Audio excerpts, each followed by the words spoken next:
Oiê! Vou começar agora uma encomenda de 4 porta-copos simples em fio de malha. Vou usar o fio aqui da VIP Acessórios nessa cor bem bonita de terracota. É a mesma cor da minha almofada, inclusive. É, a mesma cor da minha almofada. Amo. Coloco aqui atrás das minhas costas pra dar um suporte aqui na minha lombar. E vou usar, se tudo der certo, agulha 7 milímetros. Se começar a ficar meio molenga, eu troco pra 6 milímetros. Então bora lá.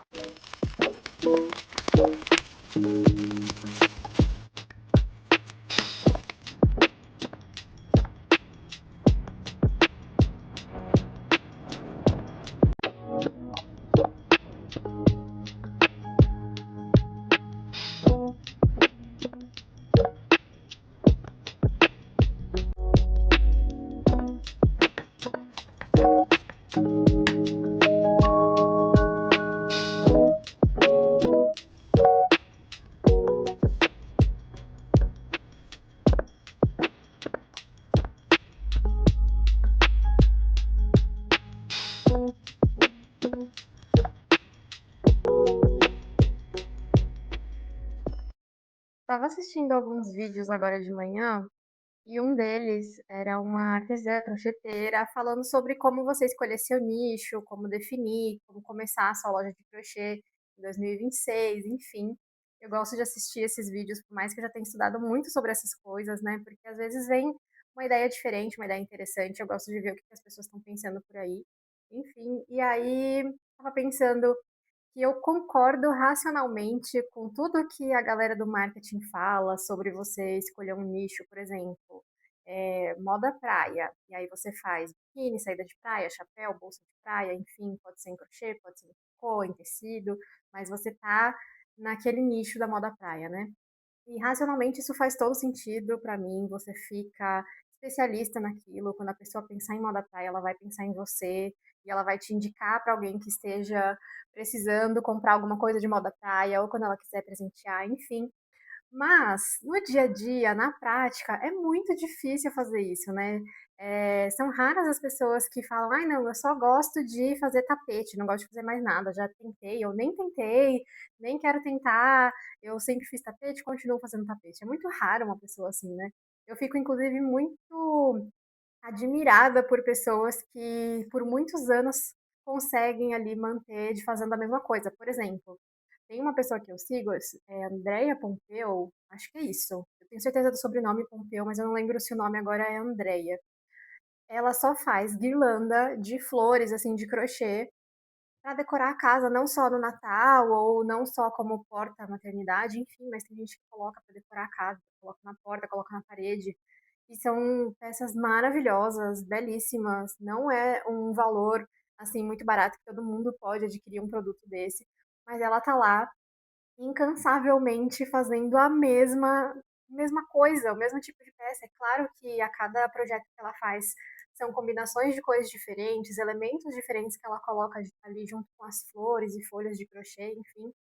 Mas é sempre guirlanda de crochê. E eu fico muito admirada que ela consiga fazer isso. Eu não sei se fora da vida profissional dela, que são as guirlandas, ela faz outras coisas de crochê ou de outros artesanatos, enfim, ou se realmente na vida dela, ela consegue se concentrar em fazer só guirlandas, porque cada coisa nova que eu vejo, eu já quero experimentar, já quero fazer, quero testar fios novos, testar coisas novas, formatos novos. Então, assim, eu comecei a aprender a crochê com suplás, tapetes, e aí depois eu vi amigurumis, depois eu vi bolsas, e aí eu fui indo, né? A única coisa que eu resisti por muito tempo de fazer foi vestuário, porque enfim, eu tinha muita dificuldade com fios mais finos, com modelagem, por eu ser uma pessoa que usa plus size e eu vejo muitos tutoriais para meninas magrinhas, eu também achava que não ia ficar bom em mim. E mais recentemente eu também tô me apaixonando pelo vestuário, né? Vocês podem ver aí nos meus últimos vídeos mostrando as cozinhas que eu já fiz, enfim. Então, toda hora eu quero experimentar uma coisa nova, né? Tem coisas até que eu gostaria de fazer, mas não tenho coragem. Por exemplo, aqueles yarn bombs, sabe? Que é quando você, sei lá, cobre um poste de crochê, um tronco de uma árvore, a fachada de um prédio. Mas claro que eu não vou fazer um projeto desse sozinha, porque é muita dedicação, muito tempo. Mas vontade não falta, né? Então eu não sou desse tipo de pessoa que, eu só faço bolsa, não tenho interesse por fazer outra coisa. Então admira muito quem consegue escolher sem sofrer, né, porque tenho certeza também que muitas pessoas escolhem fazer, por exemplo, só amigurumis, mas gostariam de estar fazendo outras coisas. Mas elas conseguem se manter fortes ali naquele nicho, né. No ano passado, inclusive, eu decidi que eu ia parar de fazer bolsas, tem alguns motivos para isso que eu posso falar mais para frente, mas eu consegui manter o ano inteiro ali focada no home decor, né, então eu parei de fazer bolsas, parei de fazer peças com temas mais infantis, né, relacionado ali ao quartinho do bebê, kit de higiene, essas coisas, e foquei no home decor e fui feliz durante esse ano fazendo isso, mas cansei já quero fazer bolsa, quero fazer vestuário, quero fazer carteira, quero ensinar vocês, né, principalmente aqui no canal. Pode ser que nos cursos eu mantenha essa linha aí do home decor, mas pelo menos aqui para o canal eu quero trazer coisas variadas. Então, enfim, essa foi a reflexão que eu tive assistindo esses vídeos, né? Como é difícil para mim, pelo menos, eu acho que para a maioria das pessoas também, focar numa coisa só, quando a gente tem tanta vontade de fazer e aprender coisas novas e usar coisas diferentes e presentear com coisas diferentes. Já terminei aqui o primeiro porta-copos, então eu começo com 7 pontos no anel mágico e faço uma, duas, três, 4 carreiras de ponto baixo centrado e a última carreira no ponto baixíssimo para dar o acabamento. Ele ficou com 10 centímetros de diâmetro, um tamanho bem bacana para copo, caneca, enfim, xícaras grandes, né? E ele fica com 25 gramas de peso. E o novelo, ele tem 250 gramas, então dá para fazer 10 porta-copos desse com um novelo. E é super rapidinho de fazer. Coloca aí uns 15 minutos tranquilo para você fazer, mas vai até mais rápido do que isso, tá bom? Só para você saber aí a quantidade que gasta de material, de tempo, para de repente você precificar aí para suas clientes.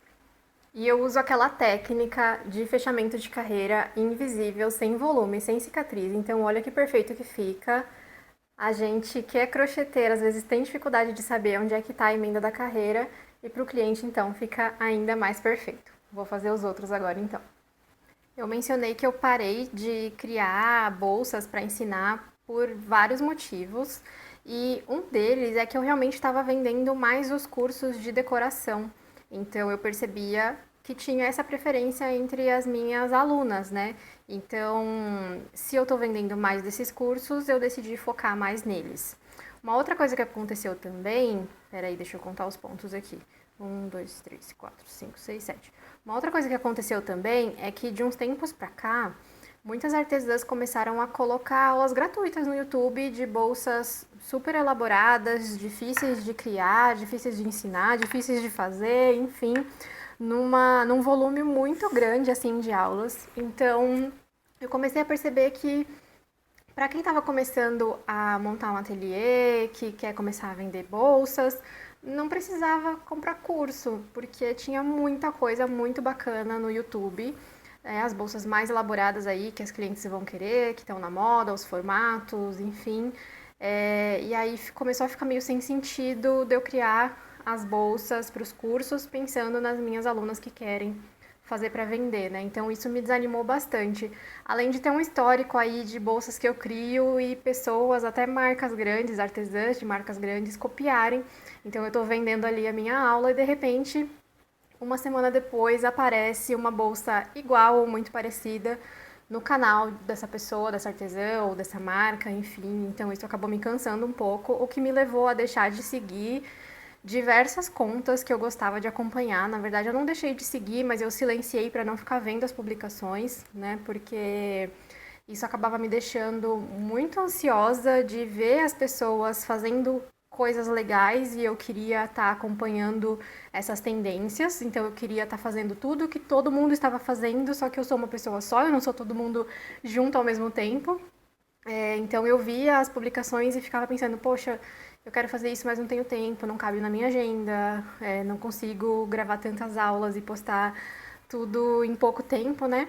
E também de vez em quando apareciam essas coisas muito parecidas com as que eu estava criando e isso me deixava muito desanimada. Então eu parei de olhar para os outros e comecei a me distrair com outros tipos de conteúdo, com contas menores, comecei a seguir mais as minhas alunas e ver o que elas estão fazendo com as minhas aulas, o que é muito legal para mim. e contas pequenas, contas de outros nichos, enfim, do que ver pessoas que fazem coisas parecidas com as que eu faço, né? E tentar não ficar preocupada com tendência. Então, sei lá, bolsa redonda, vai. Tô todo mundo fazendo bolsa redonda, mas eu tô aqui desenvolvendo um projeto de bolsa quadrada. Eu não vou parar o que eu tô fazendo, eu não vou parar aquilo que me deu vontade de fazer, enfim, para fazer o que tá todo mundo fazendo, sabe? Então eu comecei a parar de me comparar com os outros, parar de tentar seguir tendências e tentar fazer as coisas que estão ali no meu coração, na minha intuição, enfim, que eu acho que vai ser legal, né? A maioria das coisas que eu crio são coisas que eu usaria, né? E eu sou uma pessoa muito básica, muito simples, minimalista.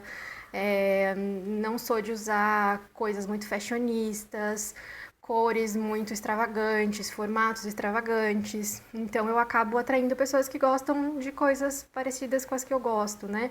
E talvez eu seja um pouco até utilitarista e pouco artística. Então, assim, quando eu vou criar uma bolsa, por exemplo, eu não vou ficar gastando fio, fazendo muitos babados e muitas camadas e pontos muito elaborados. Eu quero uma coisa que vai gastar pouco material para ficar com um custo-benefício bacana para o cliente final, né, que vai comprar. E também para a aluna do meu curso que vai reproduzir essa bolsa, não demorar muito tempo ali fazendo aquela bolsa para que seja um processo gostoso, um processo prazeroso, né? Quase terapêutico, digamos assim, de estar reproduzindo aquela bolsa. Então eu acabo pensando nessas coisas na hora de criar. E às vezes eu achava que as minhas peças, as minhas bolsas ficavam meio sem graça, sabe? Porque eu via bolsas lindas, diferentes, de outras artesãs, e eu pensava, poxa, as minhas coisas são muito simples, né? Mas na verdade é isso, né? Eu sou mais utilitarista do que criativa. Criativa nesse sentido artístico, né? Porque falando em criatividade, esses dias a minha cunhada me deu um insight, assim, né? Porque eu sempre disse que eu não era uma pessoa criativa, que eu não tenho ideias do zero, que eu não consigo criar nomes para as coisas. Então, sempre que eu vejo alguém criando alguma coisa muito diferente, eu fico maravilhada assim da capacidade daquela pessoa. Mas a minha cunhada me vê como uma pessoa criativa e ela deu um exemplo que eu percebi que a minha criatividade está em outro lugar. Está na questão de resolver problemas. Então, assim, por exemplo, se eu vou criar uma bolsa, uma pessoa criativa no sentido mais artístico, ela vai criar um formato, uma textura, uma cor, uma combinação de cores super diferentona e tal. Eu já vou pensar em como eu resolvo um problema com aquela bolsa. Então, por exemplo, uma bolsa de praia, eu preciso que ela seja grande, mas que ela seja leve, que tenha um bolsinho menor por dentro para poder colocar o celular, o documento e o cartão de crédito, e que caiba bastante coisa, que caiba uma toalha, o protetor solar, o óculos de sol, um livro, enfim. Então eu vou nessa parte de resolver um problema, sabe? Então isso me fez pensar que existem tipos diferentes de criatividade, né? Aplicações diferentes dessa criatividade e que eu tô mais para esse lado da resolução de problemas e não para o lado mais artístico, né? Então eu fico pensando em como que eu posso criar um cesto bonito para o lavabo, para colocar um rolinho de papel higiênico que combine com o ambiente, né?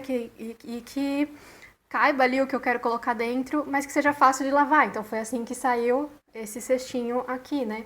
Então percebe que não é assim, eu só usei ponto baixo centrado, coloquei uma alça de sintético, enfim, e é um cesto super útil e prático. Então a minha criatividade vai mais nesse sentido da praticidade, da utilidade daquela peça, né? Então talvez uma pessoa que seja mais criativa pro lado artístico, ela faça um cesto que eu não sei nem explicar, porque eu não tenho essa criatividade, eu não tenho esse dom. E isso vai acabar agradando pessoas diferentes. E vai ter quem goste desse tipo de cesto aqui, mais simples, útil e prático, e vai ter quem goste de algo mais diferentão e mais artístico, né? Então, no fim das contas, para concluir a história, eu estava um pouco de saco cheio de insistir na criação de bolsas, porque não era o tópico principal das minhas vendas dos cursos. Tinha muita gente copiando e colocando bolsas de forma gratuita no YouTube. Eu não me sentia criativa o suficiente para fazer algo que chamasse atenção, e aí eu decidi não fazer mais bolsas. Inclusive, eu estava achando também o valor dos acessórios muito caro, então às vezes uma bolsa simples, que você precisa comprar ali uma alça e um fecho e o fio, né? Você estava gastando ali na faixa dos R$ 200 só de material, mais o seu tempo de trabalho. E aí o preço final para cliente ficaria muito caro, sendo que esse estilo que eu tenho de peças mais simples não justifica um valor tão caro. Então, se fosse uma peça muito diferentona, talvez justifique, você vai atingir um público que quer pagar por essa exclusividade, por esse design diferente, né? Então, não estava fazendo sentido nessa questão de criar peças para vender. Mas, ao mesmo tempo, uma coisa que eu incentivo muito é que as minhas alunas façam crochê para si mesmas, por prazer, por querer usar aquilo que ela fez com as próprias mãos, por querer, de repente, se desafiar, assim como eu tenho me desafiado a fazer peças de vestuário que eu achava que eu não era capaz. Então, estar conseguindo fazer essas peças para mim e poder usar na rua e receber elogios na rua por conta da peça que eu mesma fiz, com toda aquela dificuldade, mas saiu, isso é muito gostoso, né? Então eu tenho focado muito mais nessa questão do crochê como hobby, como uma atividade terapêutica, com todas as aspas aí que esse termo merece. E por que não, então, pensar nessa questão do hobby, né? Para que você possa fazer peças para você mesma. Então, eu decidi que se eu tiver com vontade de criar uma carteira, de criar uma bolsa para ensinar aqui no canal, para ensinar nos cursos, enfim, eu vou fazer. Não vou ficar me limitando ao home decor, por mais que seja o nicho principal ainda. Não vou me limitar só porque eu impus essa regra para mim no início do ano passado, sabe? Tanto que eu já criei, como eu mostrei para vocês nos vídeos anteriores, eu já criei uma carteira e uma bolsa simples que vão lá para o curso Crochê do Zero, para que as minhas alunas iniciantes que entrarem nesse curso, elas tenham essa experiência, se elas quiserem, né? De testar, de fazer bolsa com fio de malha, carteira com, enfim, qualquer outro fio que ela possa querer utilizar, né? Então eu não vou deixar de ensinar esse tipo de peça, mas não é mais o meu foco principal como era antes, assim, eu fazia muita bolsa e de vez em quando eu fazia outras coisas, né? E agora a parte de home decor é o meu foco principal, é o que eu mais gosto de fazer, é o que as minhas alunas mais gostam de comprar os cursos e querendo ou não, eu tenho boletos para pagar, então eu tenho que analisar essa parte também, né? Não só o que todo mundo gosta ou o que eu gosto, mas o que estão comprando, porque eu preciso dessa grana, afinal de contas, é a minha renda principal, né? As vendas dos cursos e as encomendas de crochê. E também um pouquinho aqui do canal, mas não muito. Agora, com relação às peças de vestuário, eu comecei a fazer na intenção de fazer para mim, nos meus momentos de lazer, como um hobby, para eu usar peças com cores e formatos e pontos que eu gostaria de utilizar. Mas é claro que eu acabei compartilhando com vocês nas redes sociais e eu recebi um feedback mais positivo do que eu imaginava, né? Eu achava que as minhas alunas que gostam de trabalhar com fio de malha, com fios mais grossos, também não se interessavam por vestuário como eu não me interessava até pouco tempo atrás.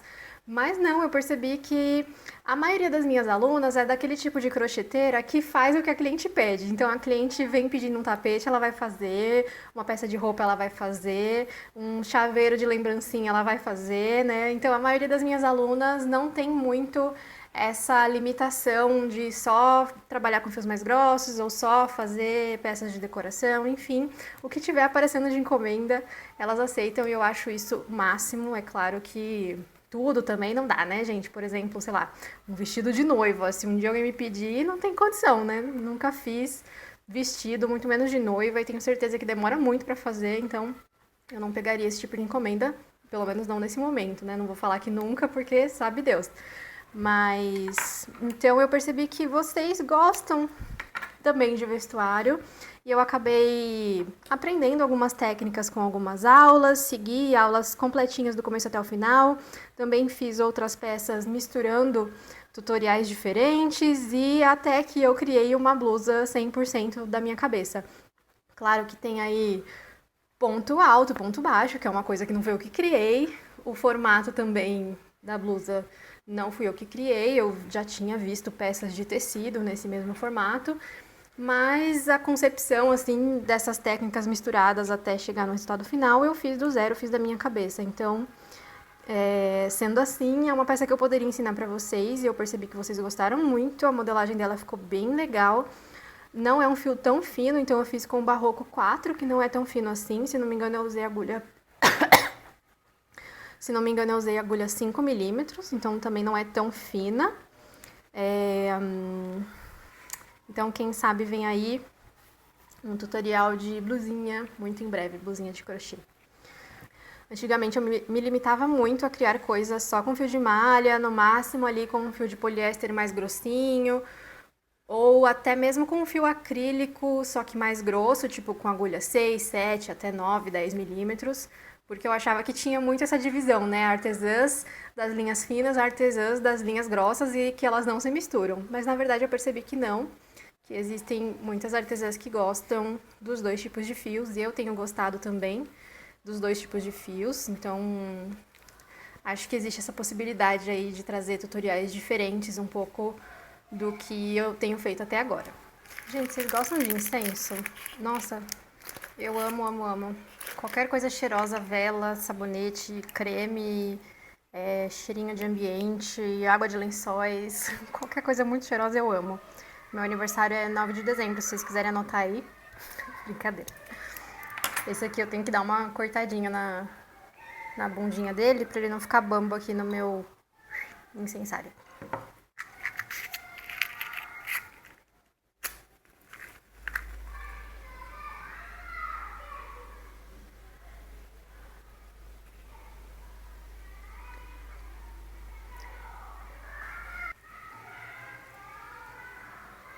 Adoro.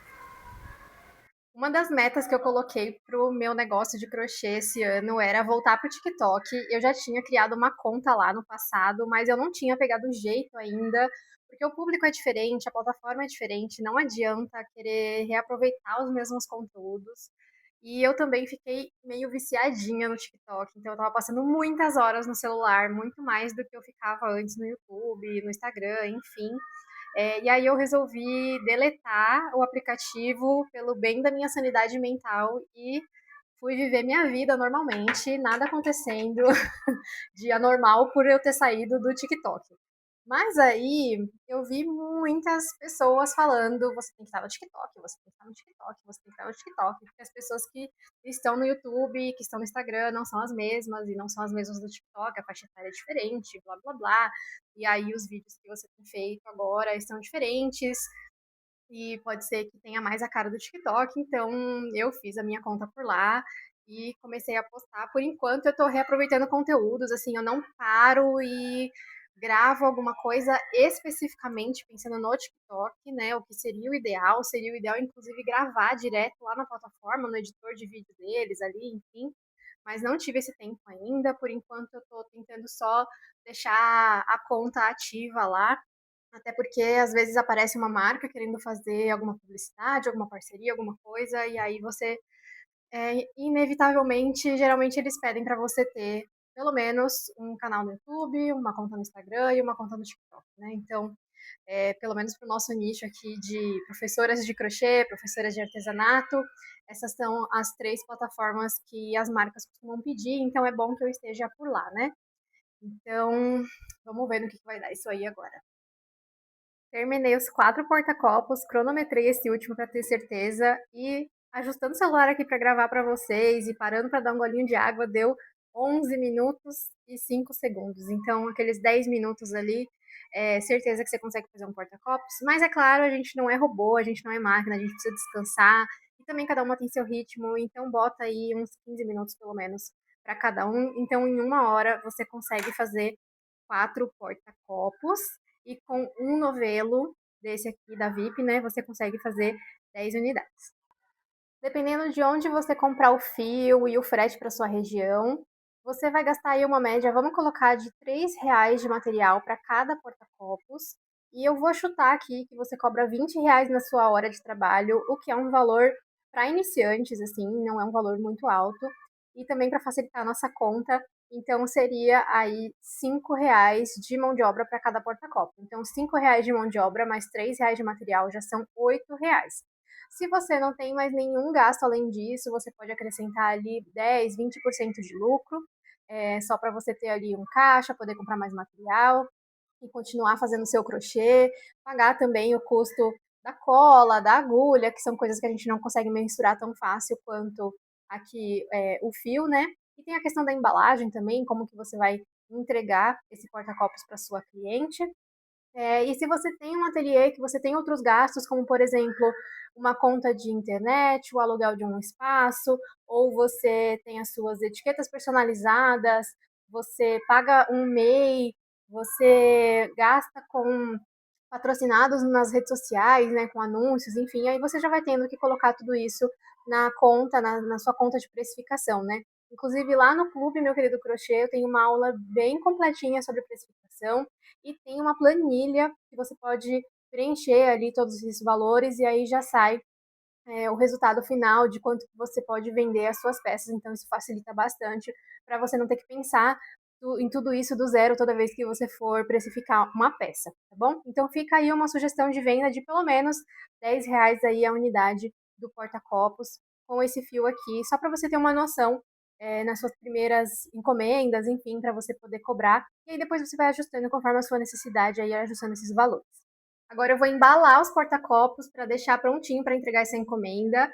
Vou usar uma sacolinha craft, uma fitinha bonita, nada demais, nada muito caro, nada personalizado, porque a simplicidade que eu gosto de trazer para as minhas peças de crochê, eu trago também nas embalagens, né? Então eu mantenho essa linha aí minimalista do menos é mais. Então, obrigada por me acompanhar aqui nessa encomenda. Tchau, tchau e até o próximo vídeo.